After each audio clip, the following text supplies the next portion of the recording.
dari kelas C5 Manajemen dengan NPM 10120 130. Saya akan mencoba mengerjakan soal laba dan neraca.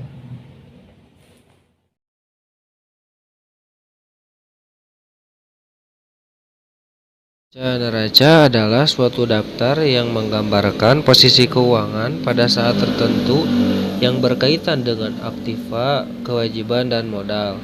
Lalu di sini saya akan melaporkan neraca keuangan PT Indoraya tanggal 31 Desember 20x1 dan 20x2.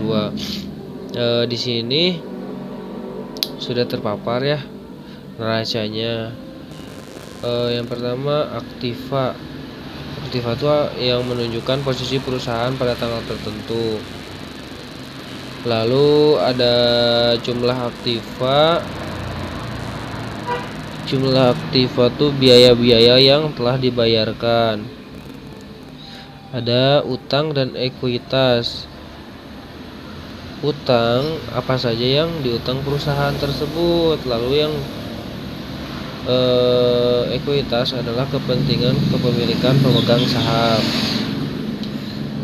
Oh iya, kalau utang jangka panjang tuh utang yang tidak perlu dibayar dalam waktu setahun, misalnya obligasi ya seperti itu. Lalu ada jumlah utang dan lalu total semuanya jumlah utang dan ekuitas. Setelah neraca, lalu ada laba rugi. Laba rugi adalah suatu daftar yang menggambarkan tentang kegiatan operasional suatu perusahaan pada periode tertentu.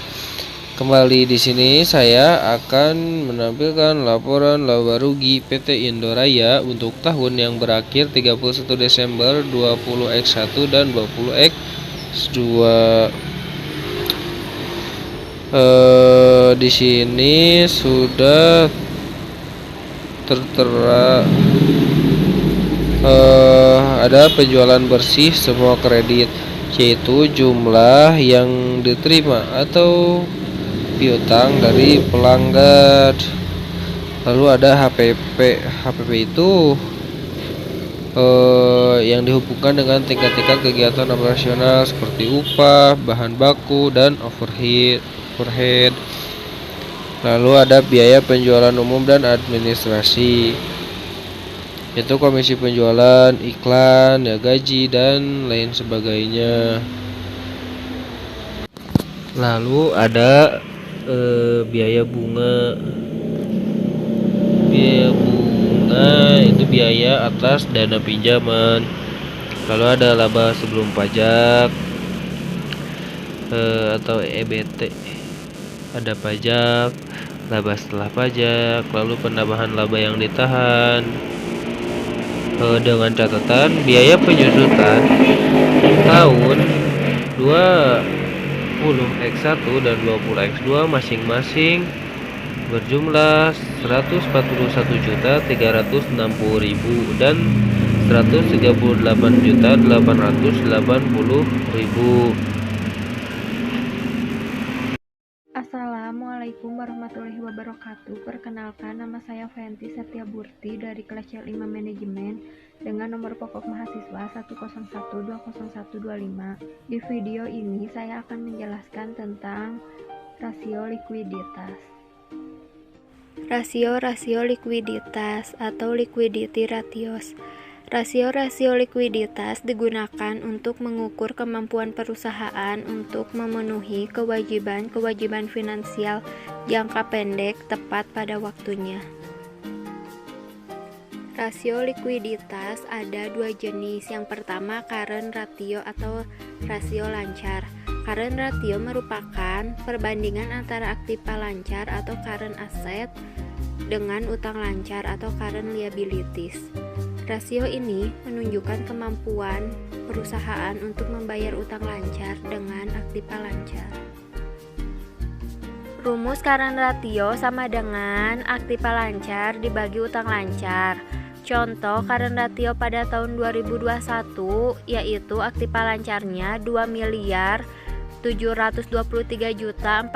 rupiah dibagi utang lancar 970.920.000 rupiah yang hasilnya 2,80. 2,80 artinya jadi setiap 1 rupiah utang lancar itu perusahaan memiliki 2,80 rupiah aktiva lancar.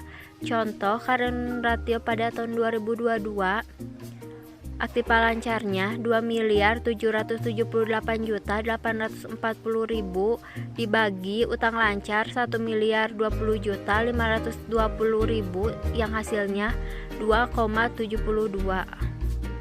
Yang kedua yaitu quick ratio. Quick ratio rumusnya aktiva lancar dikurangi persediaan dibagi utang lancar. Contoh quick ratio pada tahun 2021 yaitu aktiva lancarnya 2.723.040.040 rupiah dikurangi persediaan 1.531.400.000 rupiah dibagi utang lancarnya 970.920.000 rupiah yang hasilnya 1,23. Quick ratio pada tahun 2022 aktiva lancarnya 2.778.840.000 rupiah dikurangi persediaan 1.647.960.000 rupiah dibagi utang lancarnya 1.020.520.000 rupiah yang hasilnya 1,11. Sekian yang dapat saya jelaskan. Terima kasih. Assalamualaikum warahmatullahi wabarakatuh. Halo, nama saya Binatsuana Malik, kelas C5 NPM 101200126. Saya di sini akan menjelaskan hasil aktivitas. Di dalam hasil aktivitas ada perputaran piutang. Nah, perputaran piutang dialah merupakan rasio yang digunakan untuk mengukur berapa lama penagihan piutang selama satu periode atau berapa kali dana yang ditanam dalam piutang ini berputar dalam satu periode. Nah, semakin tinggi hasilnya menunjukkan bahwa modal kerja yang ditanamkan dalam piutang semakin rendah. Nah, kita akan lihat contoh soalnya. Saya di sini akan menjelaskan hasil piutang atau hasil aktivitas. Nah, di sini di dalam hasil aktivitas ada perputaran piutang. Nah, rumus perputaran piutang dialah verbal turnover sama dengan penjualan kredit dibagi piutang. Nah, penjualan kreditnya itu sejumlah 5.950. Piutang yang 550. Nah, 5.950 dibagi 550 sama dengan 11,81 kali pada tahun 2005. Nah, di 2006 nya penjualan kreditnya dialah 5.550, piutangnya 360. Nah, 550 dibagi 360 sama dengan 15,41 kali. Artinya perputaran piutang untuk tahun 2005 adalah 12 kali dibandingkan dengan penjualan, dan perputaran piutang untuk tahun 2006 adalah 12,5 kali dibandingkan penjualan. Assalamualaikum warahmatullahi wabarakatuh. Perkenalkan, nama saya Ganjar Ginanjar Rizky, NPM 101200094. Saya akan mencoba untuk sedikit menjelaskan tentang rasio leverage.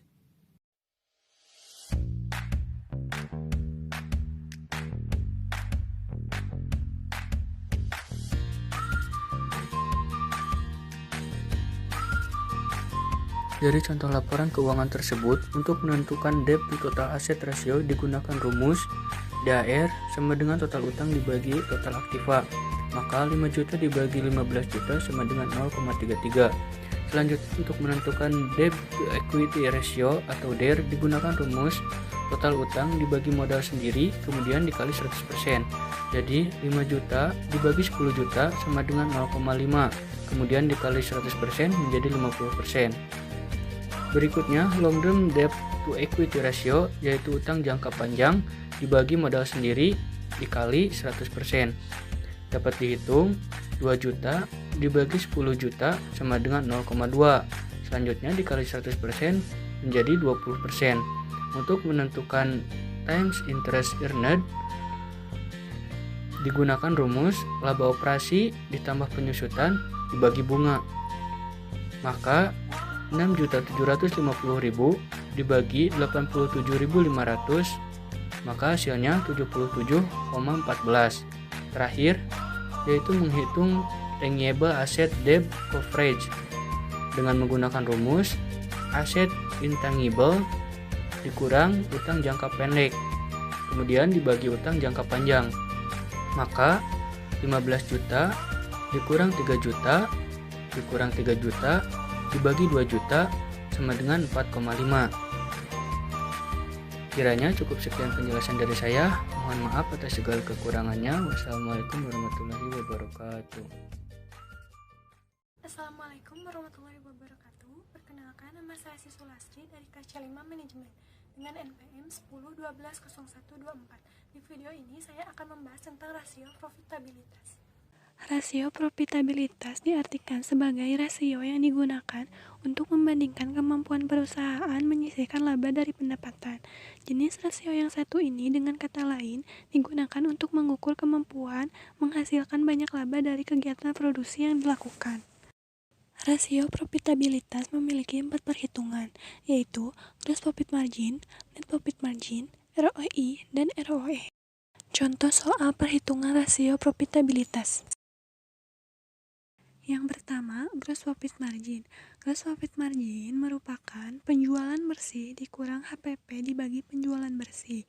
Angka-angka ini diambil dari laporan laba rugi, yaitu 4.614.040.000 dikurang 3.100.000.000 dibagi 4.614.040.000 yang hasilnya sama dengan 0,3281 atau 32,81%. Kedua, ada net profit margin, yaitu laba bersih setelah pajak dibagi penjualan bersih.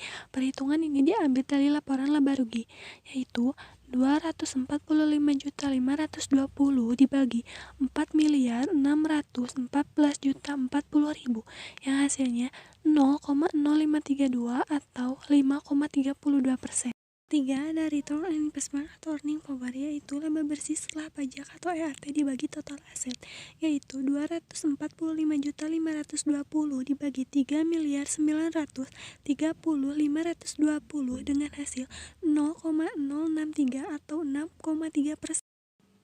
Yang keempat, ada return on equity, yaitu laba setelah pajak dibagi jumlah equity. 245.520 dibagi 2.155.120.000 dengan hasil 0,1139 atau 11,39%.